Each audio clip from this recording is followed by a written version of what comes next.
Salut à tous, c'est Lunaris. Aujourd'hui je teste la Honda CB500F modèle 2018.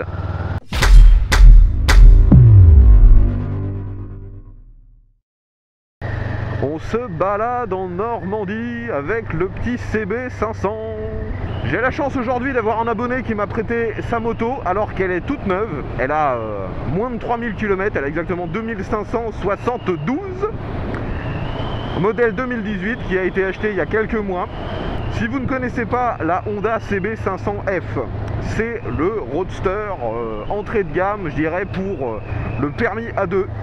Son moteur a été spécialement conçu pour faire 35 kW, soit 47,5 chevaux, c'est-à-dire pile la limite acceptable pour le permis A2.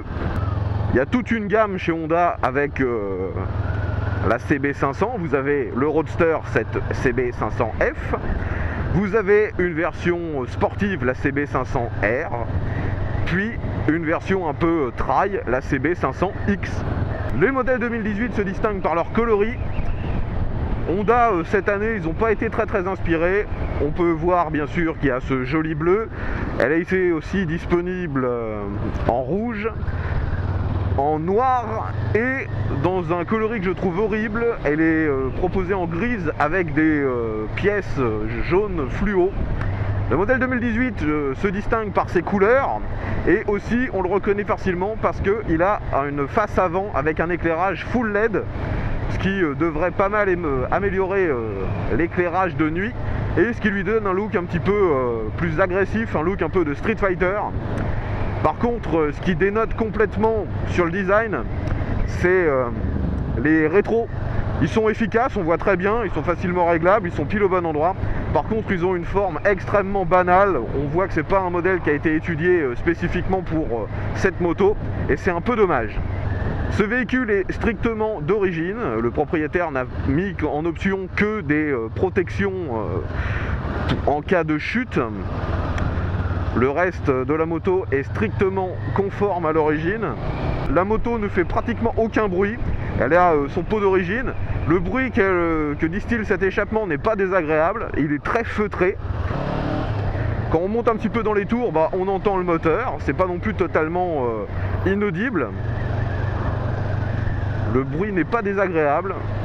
On entend bien ce petit bicylindre refroidissement liquide. Mais c'est clair que quand on roule cool, par contre, la moto se fait extrêmement discrète. C'est une moto qui est assez petite, assez fine. Moi je mesure 1,70 m et la hauteur de selle n'est pas du tout gênante. Lorsque je veux me placer sur la moto, je peux bien serrer mes jambes autour du réservoir. Et en plus, lorsque je m'arrête, j'ai les deux pieds qui touchent par terre et ça c'est un vrai bonheur. Le guidon est suffisamment large, on a un très bon bras de levier, ce qui fait qu'on peut facilement déplacer la moto. Le guidon en plus est très légèrement courbé vers l'avant, ce qui fait qu'on n'a pas besoin de se pencher. C'est vraiment sympa. Une moto très agréable pour l'instant. Là je suis sur une route pavée et franchement ça passe bien. Les suspensions ne sont pas désagréables. Bon, on a quand même des vibrations qui remontent, mais rien de choquant. Alors je vais m'arrêter ici sur le bord de la route, tenter un petit demi-tour. Donc je suis sur un parking, c'est en sens unique, donc forcément je ne vais pas me retrouver en sens inverse. Je vais essayer de faire un demi-tour complet. J'en profite qu'il n'y ait personne. Je braque à fond. Et vous voyez, ça braque super bien. C'est vraiment efficace. J'avais fait le test de la Duke 390 au même endroit. C'est assez équivalent sur le rayon de braquage. Mais la Duke est encore plus agréable dans ce genre d'exercice car plus légère. Là, c'est une moto qui tout plein fait 192 kg alors que la Duke en fait pratiquement 32 moins. Le frein avant est confié sur cette moto à un simple disque. Mais là en ville pour l'instant c'est pas gênant, le freinage est facilement dosable et ça freine plutôt bien. C'est en rapport avec les performances de la moto. Le frein arrière pareil est bien placé, il est bien accessible, bien dosable. Bon, c'est un modèle de 2018, donc forcément elle est équipée ABS avant-arrière. J'ai pas trouvé de moyen de le déconnecter. En même temps, sur ce type de moto destinée à la route, je dirais qu'il n'y a pas vraiment d'intérêt à déconnecter l'ABS. Le tableau de bord est complètement numérique. Il est assez facilement lisible pour la vitesse et le compte tour. Par contre, il n'y a pas beaucoup d'informations en plus. Vous avez l'heure, la contenance du réservoir, vous pouvez avoir le trip partiel et votre consommation instantanée, consommation moyenne, ce genre de truc, mais c'est tout.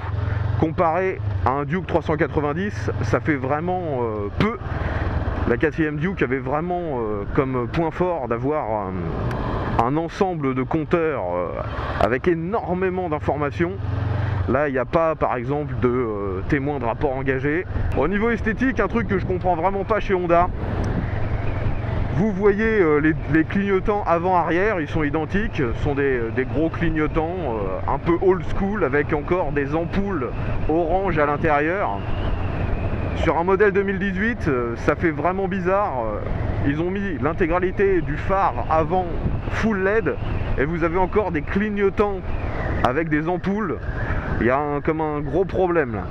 La plupart des constructeurs ont fait l'inverse. Ils ont commencé par mettre des clignotants à LED sur leur moto et ensuite des phares LED parce que c'est ce qu'il y a de plus cher.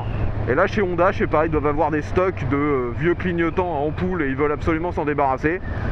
Ça fait vraiment économie de petites économies peu justifiables, alors que lorsqu'on regarde des motos ou des modèles, même un scooter chinois à 1000 €, vous aurez des clignotants à LED dessus, hein. Des clignotants LED ça vaut rien.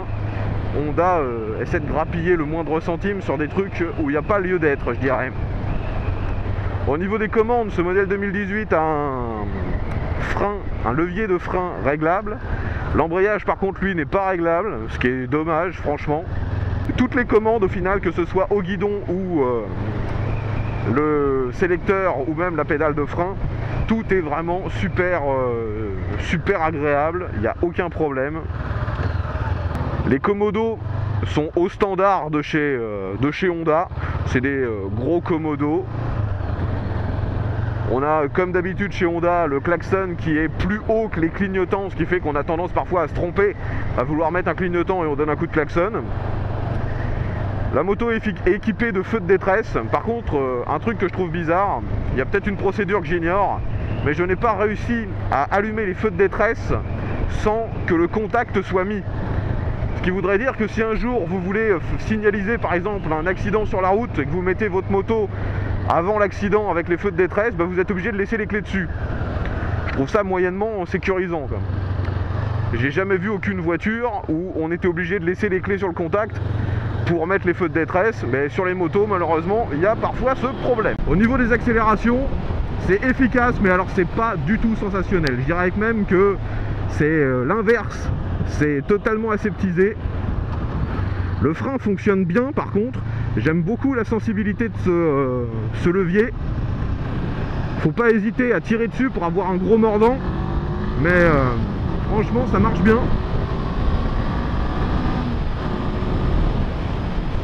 Quand on dépasse les 7000 tours, le moteur commence à faire un bruit un petit peu plus rageur, c'est vraiment sympa. Allez, frein arrière, ça stabilise un peu, frein avant, waouh! Alors c'est peut-être un monodisque, mais je peux vous assurer qu'il a du mordant, qui fonctionne très bien. C'est sûrement d'ailleurs un des points forts de cette moto. Je trouve que le frein est bien adapté à la puissance de cette machine.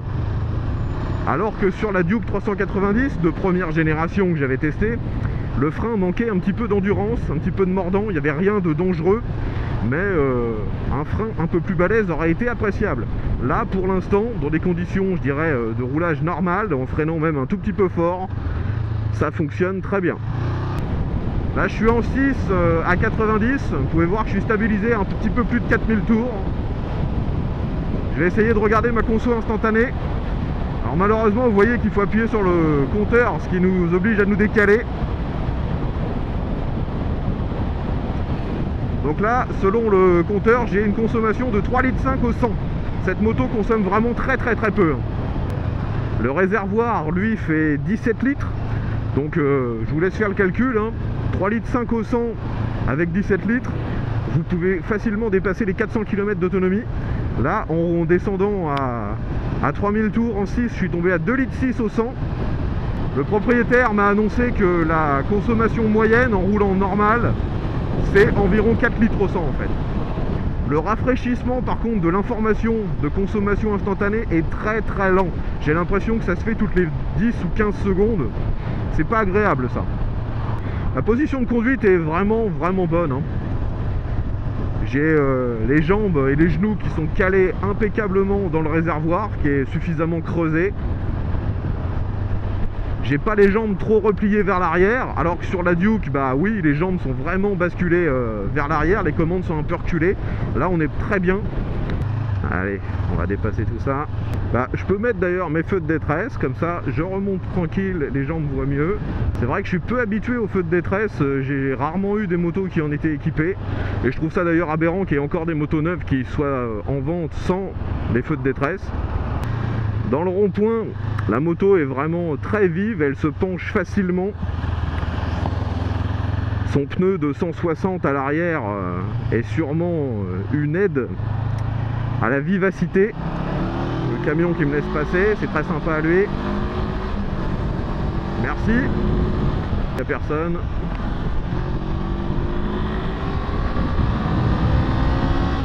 On accélère à 130.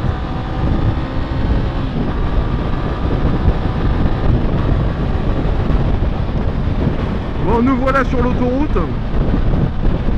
On va essayer de se stabiliser à 130. Vous pouvez voir que je suis à un peu plus de 6000 tours en 6. Vu qu'on est assez droit, on peut facilement tourner la tête sans lâcher le guidon. Ce qui ne serait pas possible à mon avis avec la version R. La moto n'a aucune difficulté hein, sur l'autoroute, elle peut monter largement aux vitesses légales sans aucun problème. On a encore de la marge, même en 6ème, si on veut relancer, il n'y a pas de problème. Là vous voyez, je suis à 110, je vais dépasser cette camionnette, je réaccélère à fond, je suis en 6. Et vous voyez que ça remonte très rapidement, 130, 140. Contrairement à ce que je pouvais m'attendre d'un roadster sans aucune protection, bah, je suis pas trop embêté par le vent. C'est peut-être parce que je suis assez petit, hein. J'ai l'impression que le phare dévie un peu le vent au-dessus de mon casque. Et c'est reparti. Wouhou! La machine est légère, elle est facile. Et succession de virages, c'est parti. Eh ben je suis pas le seul à m'amuser. Gros freinage. Ouais, alors en fait le freinage, je reviens dessus sur ce que je disais. Il fonctionne très bien. Vous avez une très bonne attaque au début, mais si vous essayez de freiner vraiment plus fort, il ne se passe pas grand chose de plus. Peut-être qu'il commence aussi à chauffer. On peut bouger un peu sur la selle, mais la selle a tendance à coller un peu. Pour faire vraiment, je dirais, le con, c'était plus facile avec la Duke. Dans la discipline pure fun, la CB n'est pas ridicule, mais c'est loin d'être la meilleure. Ah, aujourd'hui il fait super beau, il y en a du motard et du cycliste. Alors la machine, contrairement à la Duke, réussit à reprendre à assez bas régime sans trop de problèmes. C'est sûrement l'avantage de la cylindrée, elle a plus de couple, ce qui nécessite moins de la cravacher hyper haut dans les tours et de la maintenir dans les tours en permanence.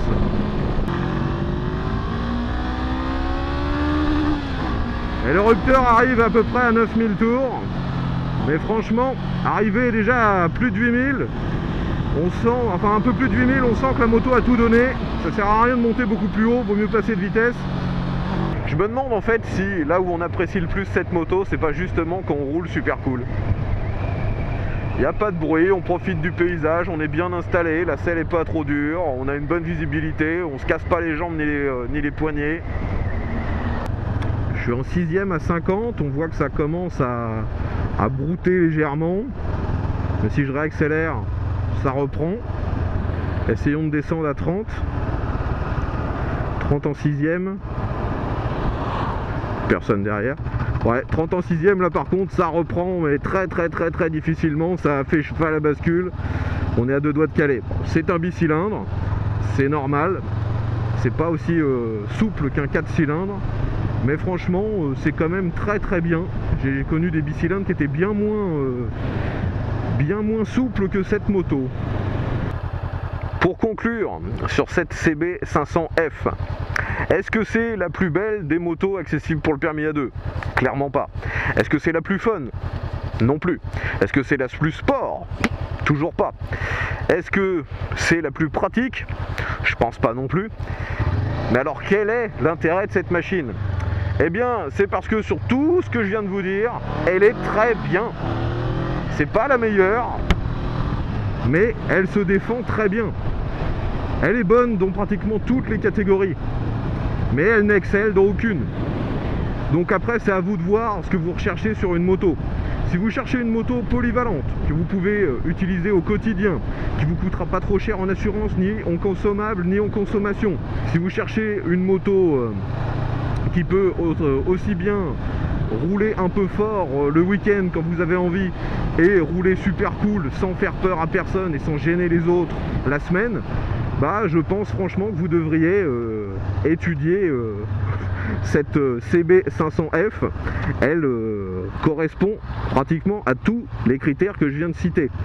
Par contre, si vous cherchez vraiment le top de la sportivité, un moteur hyper dingue en fait, là je vous conseillerais plutôt de chercher d'autres machines. Si vous avez des questions concernant cette CB500F de 2018, mettez ça dans les commentaires. Si la vidéo vous a plu, un petit pouce vers le haut. Vous pouvez aussi la partager sur les réseaux sociaux, ça me donnera une meilleure visibilité. Si vous voulez que la chaîne avance, vous pouvez me soutenir grâce à Tipeee en faisant un petit don. Même les dons les plus faibles seront toujours bien appréciés. Et vous pouvez aussi m'aider en me prêtant vos véhicules. Si vous avez une moto, une voiture, un quad ou n'importe quel véhicule qui peut être un peu sympa ou marrant à tester, vous pouvez me contacter. Tous les moyens de me contacter sont dans la description. Moi je suis en Normandie, dans la région de Rouen, donc forcément plus vous êtes proche de chez moi, plus ce sera facile pour organiser le test. Merci encore d'avoir regardé cette vidéo jusqu'au bout. J'espère que cette vidéo vous aura plu, qu'elle aura été utile pour vous. Et je vous retrouve très bientôt pour un nouveau test. Ve à tous!